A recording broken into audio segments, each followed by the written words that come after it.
हाय everyone, myself Bhavana, welcome Sunny coaching classes. आज हम मिल रहे हैं न्यू वीडियो के साथ कि बहुत ज़्यादा ज़रूरी वीडियो है। अगर आप PPMET Punjab paramedical entrance test देना चाहते हैं 2023 में, तो मैं आपको बता दूं कि उसके एप्लीकेशन फॉर्म्स रिलीज़ हो चुके हैं, प्रॉस्पेक्टस आ चुका है, आप ऑफिशियल वेबसाइट से डाउनलोड कर सकते हैं। बाकी मैं अब इस वीडियो में आपको प्रॉस्पेक्टस में से कुछ इंपॉर्टेंट पॉइंट्स बताऊंगी, जैसे कि एलिजिबिलिटी क्या होनी चाहिए अगर आपने PPMET एग्ज़ाम देना है, तो उसमें मींस क्या पढ़ा हो आपने, क्या आपकी एलिजिबिलिटी हो।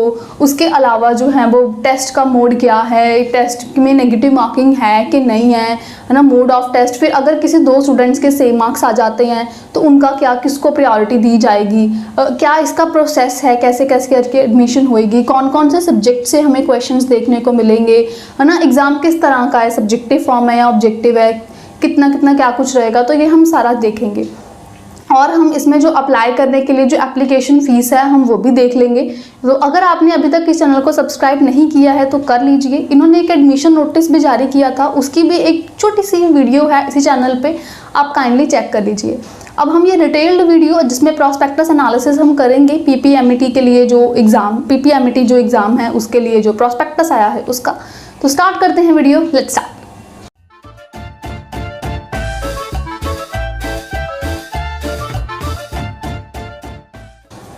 तो सबसे पहले हम शुरू करते हैं। देखो, अगर आपने BSc नर्सिंग करनी है किसी पंजाब के गवर्नमेंट कॉलेज में या सेमी गवर्नमेंट या प्राइवेट कॉलेज में जैसे करनी है, तो आपने PPMET का जो एग्ज़ाम है वो देना है। उसमें आपने जब अप्लाई करना है तो उसकी आपको जो फ़ीस है वो क्या रहेगी, वो हम इसी वीडियो में चेक करते हैं। तो fees required with online application form आपको मेंशन करी गई है, और वो कौन सी है आपके पास, जिसमें आपको कहा है कि एप्लीकेशन फ़ीस आपको लगेगी 3000 की, प्लस 18% GST लगेगा, प्लस काउंसलिंग फ़ीस जो है वो 1000 की लगेगी। तो ये टोटल 4540 रुपीज़ बन गए। अगर आप SC कैटेगरी को बिलोंग करते हैं, फॉर SC कैंडिडेट्स, पहले अब ये टोटल फीस जो कुल मिला के आपको लगनी है वो लगनी है 2770 रुपीज़ की, ठीक है। तो बाकी कैटेगरी के लिए और जनरल कैटेगरी के लिए ये वाला आपको फीस जो है वो करनी है। Fees once deposited in university account will not be refund. आप मतलब एक बार जो फीस डिपॉजिट करवा दी उसका रिफंड नहीं मिलना, ना वो कहीं एडजस्ट होनी है, बस ये वाली आपने फीस एप्लीकेशन फ़ीस डिपॉजिट करवा दी तो करवा दी। तो अगर आपने का पूरा मन है BSc नर्सिंग करने का, आपने इसमें अप्लाई करना है, पेपर देना है, तो आप इसमें एडमिशन करवाइए और ये वाली फ़ीस जो है वो आपकी लगेगी। अब हम देख लेते हैं बाकी के पॉइंट्स। हाँ जी, तो स्कीम फॉर PPMET 2023 दिया हुआ है, ये देखिए। डेट ऑफ टेस्ट जो है सबसे इम्पॉर्टेंट चीज़ कितनी है, 23 और 7 मंथ 2023, 23 जुलाई को इस बरी ये पेपर होएगा, ठीक है। अब जो स्कीम ऑफ टेस्ट है, मतलब इसमें आपको क्या कुछ आना है, इसमें क्वेश्चंस आएंगे फिज़िक्स, केमिस्ट्री, बायोलॉजी, जिसमें बॉटनी और जूलॉजी दोनों में से आएंगे। फिर आपको इंग्लिश भी मेंशन किया है वो भी आएगा, नर्सिंग एप्टीट्यूड भी आएगा। बहुत सारे स्टूडेंट्स को ये क्वेरी होती है कि हमने जी फिज़िक्स केमिस्ट्री बायो की तैयारी करी है, या हमने नीट की जैसे करी है, या हम वैसे भी कर रहे थे तो हमें फिज़िक्स केमिस्ट्री बायो ही आएगी, मेडिकल का ही एंट्रेंस टेस्ट है तो फिर हाँ मेडिकल है, +2 करी है और फिज़िक्स केमिस्ट्री बायो है तो हम दे देंगे पेपर। बट नहीं, क्वेश्चन लाइन देखो क्या लिखी हुई है स्कीम ऑफ टेस्ट में, it shall consist of questions in the subject of physics, chemistry, biology, English and nursing aptitude. मतलब जब PPMET एग्ज़ाम आना है उसमें ये सारे सब्जेक्ट से क्वेश्चंस आएंगे। कौन कौन से, फिजिक्स, केमिस्ट्री, बायो तो है ही, साथ में इंग्लिश भी है, नर्सिंग एप्टीट्यूड भी है। मैं शुरू से जब से नर्सिंग की बात कर रही हूँ तब से कहती आ रही हूँ कि नर्सिंग एप्टीट्यूड पढ़ लो बच्चों, नर्सिंग एप्टीट्यूड पढ़ लो। इसमें से PPMET एग्ज़ाम में तो आएगा ही आएगा, और इंग्लिश भी आएगी, है ना। तो अगर आप सिर्फ फिजिक्स केमिस्ट्री बायो करके जाओगे तो 2 सब्जेक्ट्स तो आपने ऐसे ही छोड़ दिए, वो आपके ऐसे ही रह जाएंगे, है ना। तो आप उसकी भी तैयारी करो।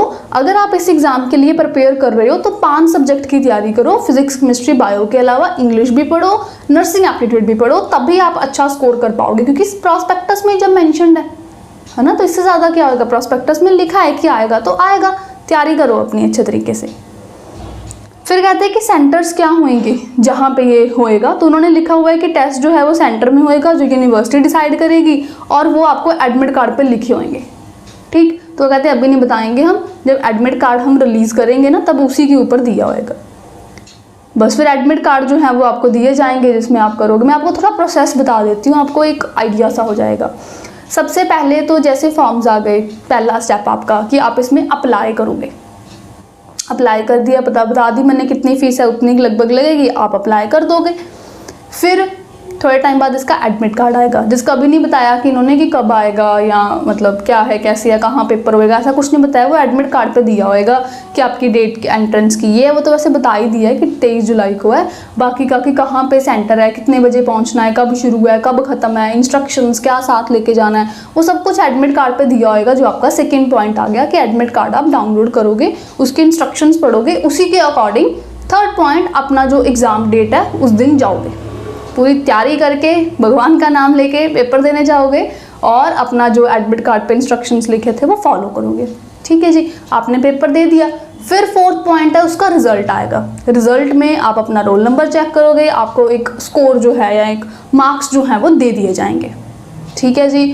फिर फिफ्थ पॉइंट आएगा काउंसलिंग शेड्यूल, जिसमें वो इसी ऑफिशियल वेबसाइट पे काउंसलिंग का वो एक ओपन करेंगे, जिसमें आप अपनी प्रेफरेंस जो है वो फिल करोगे।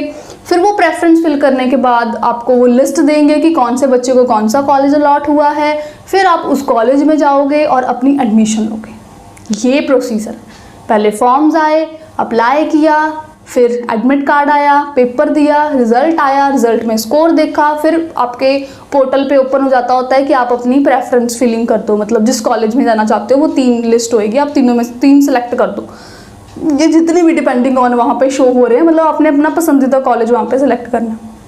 फिर वो देखेंगे कि कितने मार्क्स वाले बच्चों को कितने कॉलेज मिल सकता है, तो फिर वो लिस्ट देंगे जिसमें ये वाले बच्चे को ये वाला कॉलेज अलॉट किया गया है। फिर आप उस कॉलेज की जो ऑफिशियल साइट है उसके कॉन्टैक्ट में रहोगे। जब वो बोल रहे हैं कि ये हमारी एडमिशन का डेट है, इस टाइम जाना है, फिर आप वहाँ जाओगे अपने डॉक्यूमेंट्स लेके, फिर आप वहाँ पे अपनी एडमिशन सिक्योर करोगे।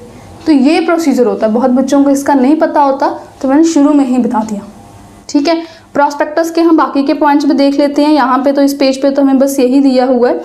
कंडक्ट ऑफ टेस्ट में भी सिंपल यही बातें दी हुई हैं कि आपको रोल नंबर दिया है, वही जो मैंने प्रोसेस बोला, आप जाओगे, ये नहीं करना, ये नहीं अलाउड, वो नहीं अलाउड, वही सिंपल कि इलेक्ट्रॉनिक गैजेट वगैरह नहीं कोई अलाउड है, आप टी कॉफ़ी वगैरह कुछ साथ नहीं लेके जा सकते, कुछ ये नहीं करना, वो नहीं करना। पता ही है मतलब कि आपको पहले टाइम पे पहुंचना चाहिए, बिल्कुल टाइम पे नहीं आना, और जो डे है उसी दिन होगा। अगर आपको कि उस दिन हम पेपर नहीं दे पाए तो कोई दोबारा पेपर नहीं होगा, आप खुद रिस्पॉन्सिबल हो अगर आप पेपर देने नहीं जाते तो, है ना। तो ऐसी बातें दी हुई हैं। फिर मोड ऑफ टेस्ट, पेपर कैसा होएगा। पेपर होएगा जी ऑब्जेक्टिव टाइप। ऑब्जेक्टिव का मीनिंग होता है कि एक क्वेश्चन दिया है, 4 ऑप्शन दिए हैं, आपने उनमें से सिलेक्ट करना है। ठीक है, कोई लिखना नहीं है, भरना नहीं है, डायग्राम नहीं ड्रॉ करना, कुछ नहीं करना। ऑब्जेक्टिव फॉर्म में मतलब क्वेश्चन है, ऑप्शंस हैं, आपको उन्हीं में से कोई ना कोई ऑप्शन सेलेक्ट करनी है। ठीक है, तो यही दिया हुआ है। Test will be objective type with multiple choice questions होंगे, और क्वेश्चन बुकलेट आपको मिलेगी, OMR शीट मिलेगी। बहुत सारे बच्चों को ये डाउट होता है कि क्या कंप्यूटर वाला टेस्ट है ये, क्या दूसरा है। नहीं जी, दूसरा है। पेन एंड पेपर जो मोड होता है ना, ये वो है। आपको क्वेश्चन पेपर मिलेगा, आपको OMR शीट मिलेगी, जिसमें आप क्वेश्चन को देखते हुए आंसर फिल करोगे। I really request you all कि आप OMR शीट की प्रैक्टिस करके जाना। मोस्ट ऑफ स्टूडेंट्स जो हैं वो गलती कर देते हैं इसी चीज़ में कि वो OMR की प्रैक्टिस नहीं करते, तो OMR फिर वहाँ पे गलत फिल हो जाती है। अगर एक भी क्वेश्चन गलत फिल हो गया ना, तो ये बहुत चांसेस हैं कि आपकी पूरी की पूरी रो गलत हो जाएगी। तो ऐसा मत करना, अच्छे से साथ के साथ अपनी OMR की फिलिंग करते जाना, और अभी भी OMR की प्रैक्टिस करके जाना। फुल सिलेबस के क्वेश्चन की प्रैक्टिस करो, OMR की प्रैक्टिस करो, भर के देखो कैसे है ना। प्रैक्टिस करोगे, प्रैक्टिस मेक्स मैन परफेक्ट। अगर जितना करोगे उतना आपको अच्छा आएगा, क्योंकि वहाँ पे रिस्क नहीं ले सकते, तो अभी रिस्क लो, अभी अपनी प्रैक्टिस करो अच्छे से। OMR शीट पे होना है, पेन एंड पेपर बेस है, क्वेश्चन पेपर मिलेगा, अपने ऑप्शन उसमें करनी होगी। फिर आपको 4 ऑप्शन दी होंगी ABCD, आपने उन्हीं में से कोई ना कोई सिलेक्ट करनी होगी। फिलहाल जो इसमें दिया है वो है, बाकी नेगेटिव मार्किंग के अकॉर्डिंग बाद में बताऊँगी। तो बस आपने यहाँ पे black fine tip ball pen, मतलब ब्लैक पेन लेके जाना है, वो भी जेल वाला ना लेके जाना, दूसरा ही ले जाना, हमारी सजेशन है। तो बस मोड ऑफ टेस्ट में तो यही दिया। फिर पेन का आपको फिर वही बता दिया कि black fine tip ball pen आपने जो है ओनली यही वाला जो है वो provided by university at the time of test. और बस फिर यही है कि अगर आप इसके अलावा कोई और यूज़ करोगे तो वो OMR नहीं पिक करेगी, तो काइंडली आप यही यूज़ करना। क्वेश्चन की जब मार्किंग करनी है उस टाइम पे आपको कुछ दिया हुआ है कि आप इन चीज़ों का ख्याल रखना, तो वो क्या कुछ है। आपने पहले तो ओवल एक ही ऑप्शन करनी है, ये नहीं कि एक क्वेश्चन की आपने पहले ए फिल कर दी फिर आपको लगा नहीं नहीं डी है आपने डी भी फिल कर दी, ऐसा नहीं, एक ही फिल करना है एक क्वेश्चन में, ज़्यादा नहीं फिल करना है। If more than one Oval is darken such a response shall be treated wrong. अगर आपने एक से ज़्यादा कर दिया तो उसको वो गलत मानेंगे। ठीक है, तो आपने बस आंसर इसी जो पेन बोला है उसी से करना है, पूरा डार्क करना है, ओवल करना है, बाहर नहीं फैलाना, ये नहीं वो नहीं। तो बस OMR की प्रैक्टिस की ज़रूरत है, मतलब कंप्लीटली फिल किया जाना चाहिए और सिर्फ एक ही फिल करना है, बस यही है। अब फिर आ जाओ नेगेटिव मार्किंग पे। देखो ये एग्ज़ाम में नेगेटिव मार्किंग का कंसेप्ट बहुत ही यूनिक है। ऐसा नहीं है कि अगर आपका कोई क्वेश्चन गलत होगा तो नेगेटिव मार्किंग है, नहीं, पूरी बात सुन लो। कैसे है नेगेटिव मार्किंग। आपको एक क्वेश्चन दिखा, आपको ABCD 4 ऑप्शन है, आपने उनमें से टिक कर दिया, बट आप कहो कि मुझे नहीं आता, मैंने क्वेश्चन छोड़ना है, छोड़ना नहीं है, वहाँ पे एक 5th ऑप्शन होएगी, आप उसे टिक करके आना। उन्होंने स्पेशल E वाला जो लास्ट वाला बॉक्स है, 5वां बॉक्स, वो बनाया हुआ होएगा। अगर आपको चारों ऑप्शन में से कोई भी नहीं सही लग रहा, कोई भी नहीं फिल करना, तो क्वेश्चन छोड़ना नहीं है, 5th वाला फिल कर दो। अगर आप क्वेश्चन छोड़ते हो तो नेगेटिव मार्किंग है। तो उन्होंने साफ प्रॉस्पेक्टस में लिखा हुआ है कि there will be no negative marking for wrong answer. अगर आपने क्वेश्चन किया और वो क्वेश्चन गलत हो गया तो कोई नेगेटिव मार्किंग नहीं है। अगर छोड़ोगे, कोई भी ऐसे ब्लैंक छोड़ दिया, कोई फिल नहीं किया, तो नेगेटिव मार्किंग है। For security reasons 5th Oval जो है वो इंट्रोड्यूस किया गया है। अनअटेम्प्टेड क्वेश्चंस में आप 5th ओवल को, जो 5th वाला है, उसको आप सर्कल कर सकते हो। अगर आपने कोई भी उसको छोड़ दिया, कोई भी नहीं भरा, तो वहाँ पे 1 नेगेटिव मार्क को काउंट किया जाएगा।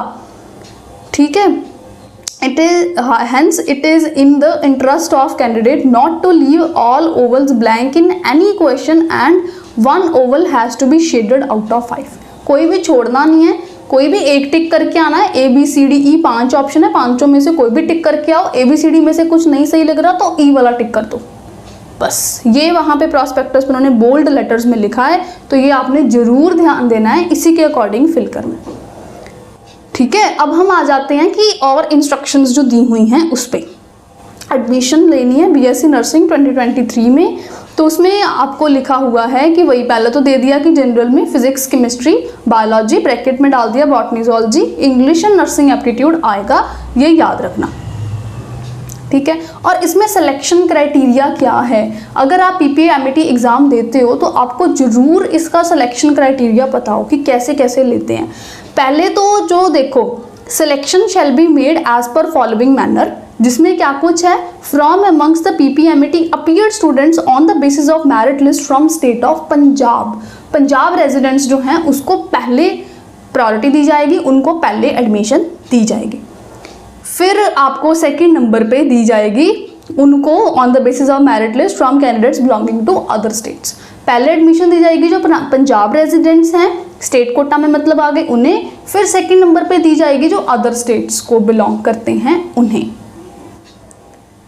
ठीक है, फिर आपको कंडक्ट ऑफ PPA-MET दिया हुआ है, जो कहते हैं Baba Farid University of Health Sciences वाले लेंगे, BSc नर्सिंग के लिए हैं, आप अप्लाई कर सकते हैं। ऑफिशियल वेबसाइट पे ये ओपन हो चुका है, आप इसमें अप्लाई करो।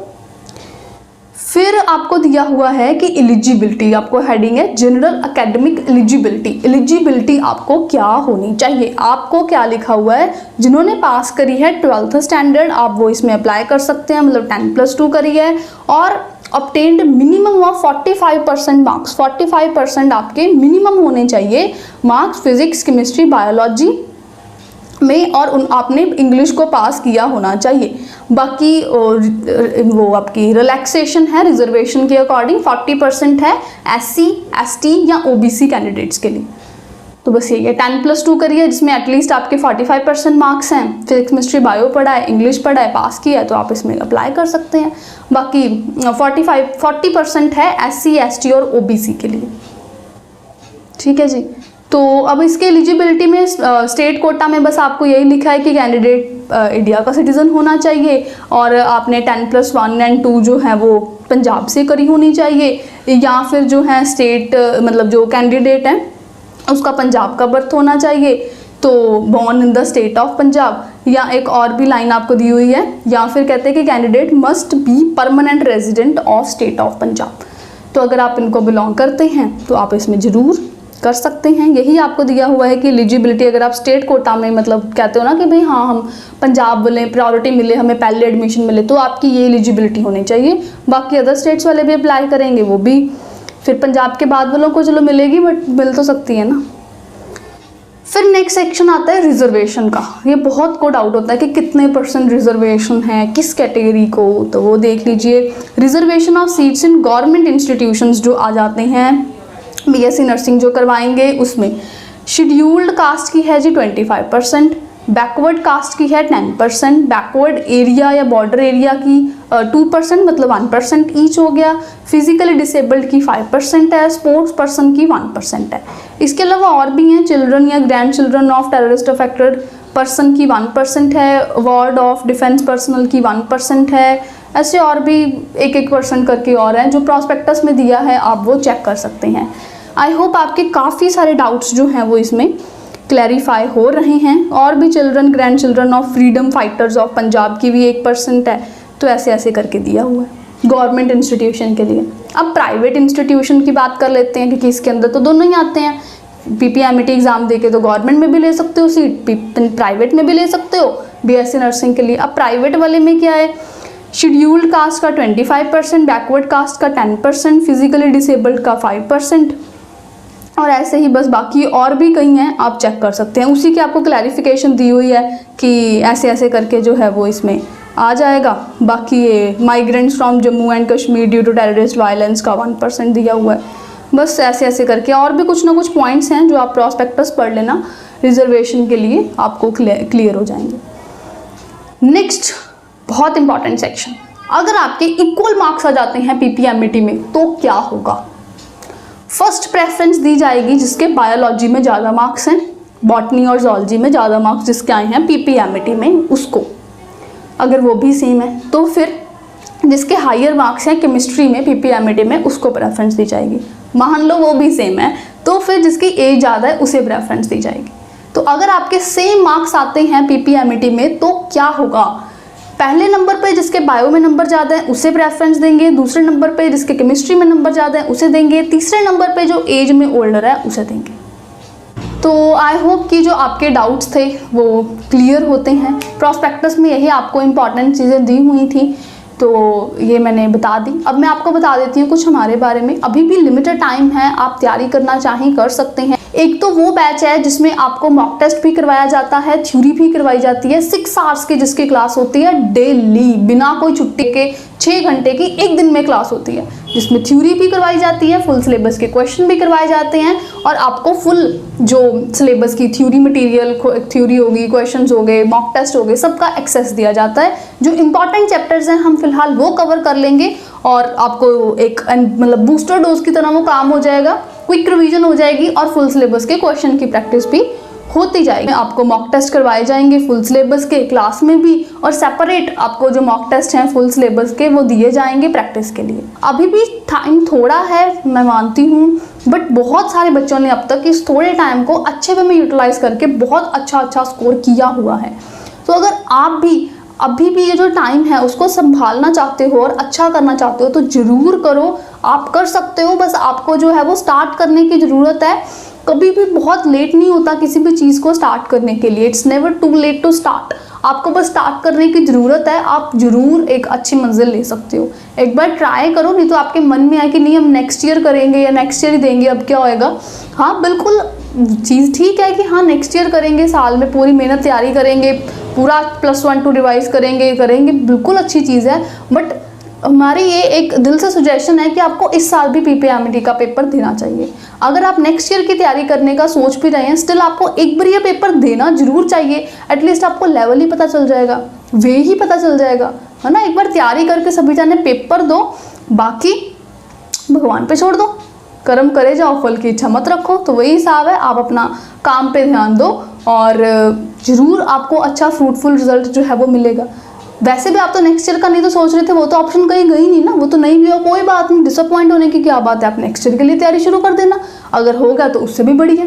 एक बारी करके देख लेना किस कॉलेज में मिल रही है, अच्छा मिल रहा हुआ तो ले लेना, नहीं मिल रहा हुआ तो नेक्स्ट ईयर तो वैसे भी नहीं कहीं गया, है ना। ऐसे भागने की क्या ज़रूरत है, हो कि नहीं नहीं नहीं इस साल देना ही नहीं, भागने की क्या ज़रूरत है। करो, सामना करो, पेपर दो, नहीं तो फिर वो नेक्स्ट ईयर वाली तो ऑप्शन कहीं गई ही नहीं है, वो तो जब मर्जी कर लेना, है ना।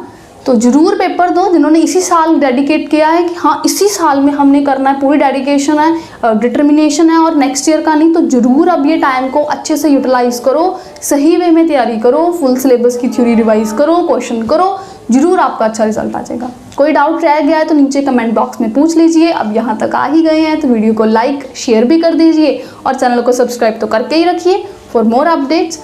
All the best for your exam, good luck, bye bye, see you in the class.